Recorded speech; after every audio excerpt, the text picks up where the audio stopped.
Hi guys, Scott again, and welcome back to another video. Now you join me again in the Focus RS, and today I thought I'd talk to you about the genuine everyday sort of running costs. So I use mine pretty much daily. I do about 220 miles a week when I'm in work. Yeah, so I thought I'd go into how much that costs me. As always, thank you for watching this video. Thank you for your support. Don't forget to like and subscribe. Nearly up to 300, so happy about that. We're getting there. And where better to start a video about how much the Focus is costing me than filling up with some fuel. I can't remember what side the fuel cap's on. That side. We good? Now, I use Tesco Momentum. I've used it for years. Never had any issues. I know people don't really like supermarket fuel, but I used it when I had my Golf. I use it for my bikes, and I've never had any issues with it, so yeah.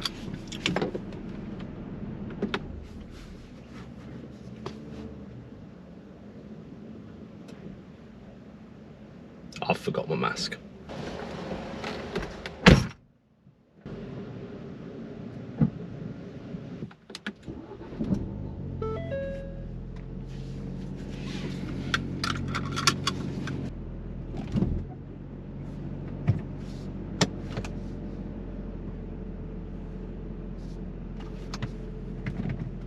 I did not just do that.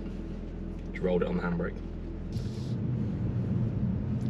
Right, so now that's done, on with the video.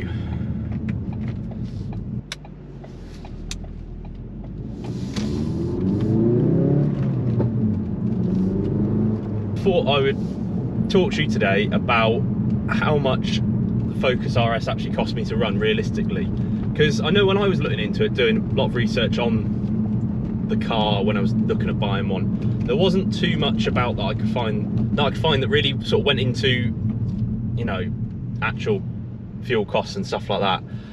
So I thought that might be something a little bit different for you to enjoy.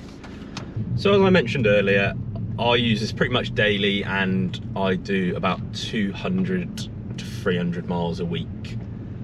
So I'm going to go into how much that costs, cost of taxing it, insuring it for me, my age, and sort of relatively, yeah, how much it cost me buying it all in.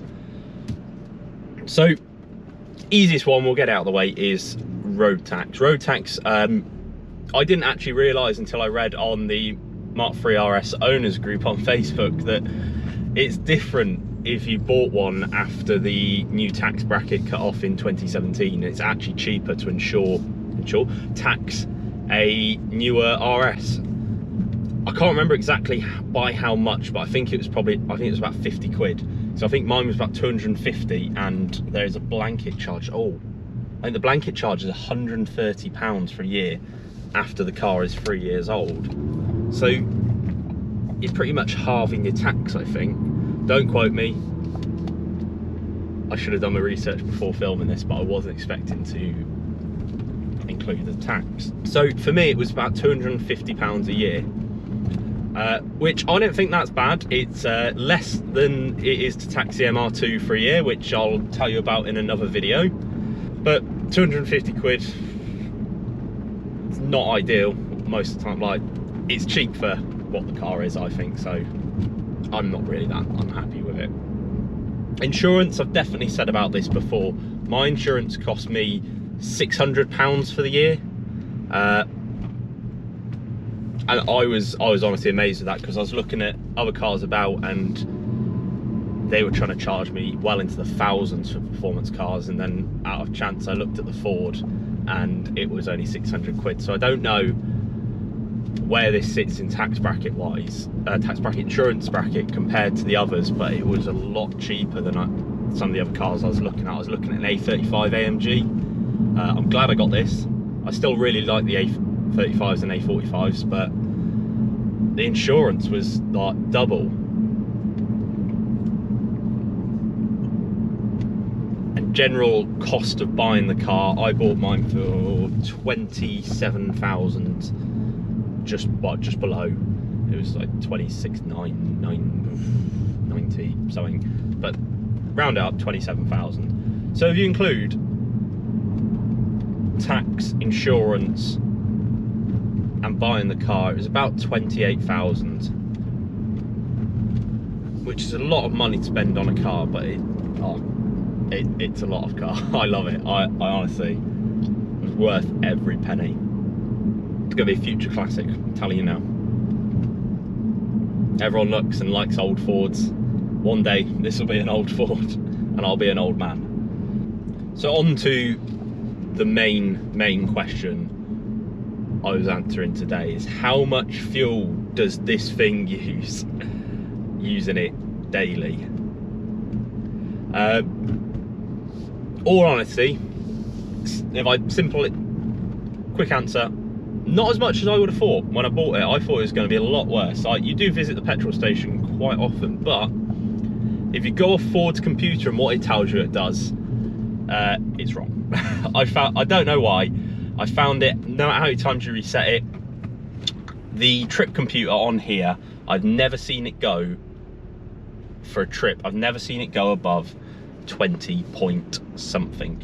Normally sits around 20.5 for me, and it definitely doesn't do 20.5. Now, I drive a mixture of sort of everything.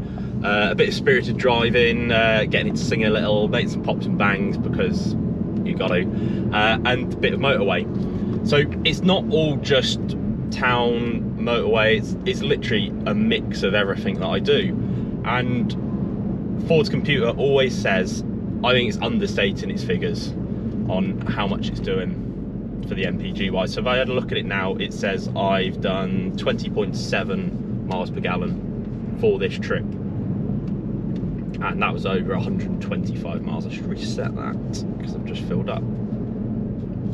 But that's on trip 1, and trip 2 has been going for the last 8,000 miles, so even before I owned it, and that says 20.7 again. So I don't really trust it. I don't really think it's too accurate on what it's telling you, because I'd be in the petrol station filling up a lot more if that was the case. But so I thought I would work it out for myself. So I did a bit of a trial period. I did a bit of every sort of driving, like day, and I used about half a tank, because then I could fill it up to the brim again and get roughly the exact amount of fuel I'd used.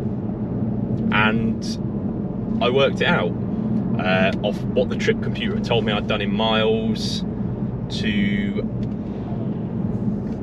how many litres I'd put in, converted it to gallons, and just worked out how much MPG it reckoned I was getting. Now, I've done this with the MR2 as well, and that thing really surprised me, and I'll tell you about that in the MR2 video.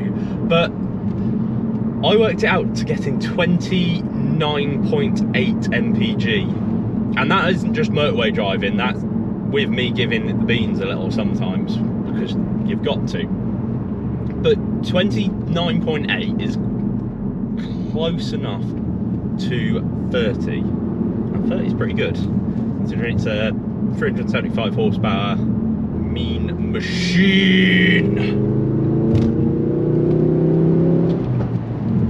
Oh, I went there and I didn't see an ambulance. We're good, miles of time.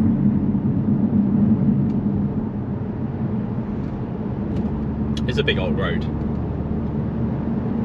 So yeah, 30 MPG out of a 375 horsepower sports car. Sports car, yeah, it is a sports car.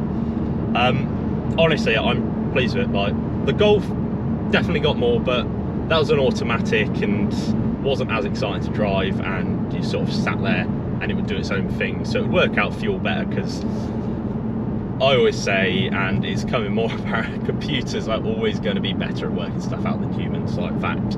So you have a automatic, it's going to know when to change gear better than you for the best economy. But is the best economy always fun? It's more miles per gallon, you know. So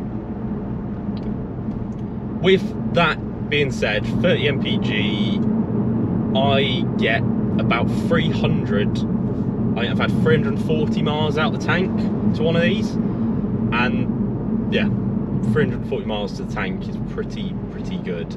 So doing 300 miles, well, it's pretty much a tank a week, and a tank of fuel's costing me about 65-70 pounds. So it's not the most economical. It will cost you a bit, but what do you expect? But it isn't as expensive as I thought. It surprised me a little. So there we go, guys. The honest cost of how much it cost me to run my Focus RS. So for the insurance wise, I didn't mention earlier, but just for sort of reference, I'm 24 and I've got 7 years no claims, but then it asks you for other policies, and I've put that I have another car and a bike with 5 years no claims, so I'm not sure how much that affects it, but that's what is on my insurance. But I hope that's given a bit of an insight into sort of costs you might expect if you have one, if you're looking at buying one, or just if you're wondering. So as always, thank you for watching. If you aren't subscribing and you've made it this far in the video, feel free to subscribe, I'll appreciate it, and hope to see you all in the next video. Bye for now.